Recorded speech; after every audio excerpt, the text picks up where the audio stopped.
Welcome to FIXtastic Solutions, the #1 channel to your solution.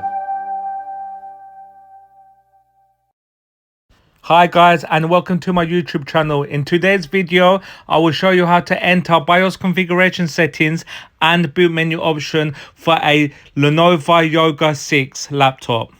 So guys, in Windows, restart your laptop, or if it's already off, power on your laptop and just wait for it to restart. Now keep tapping the F2 key. Yes guys, as shown here, keep tapping it. So this is the key guys, this key here, F2. As you can see, you have now entered BIOS configuration settings. I will exit BIOS now and show you how to enter boot menu option. Now guys, keep tapping the F12 key as shown here. As you can see, you are now into the boot manager. So guys, this key here. Can you please like and subscribe and check my other contents out, and I will catch you on the next video.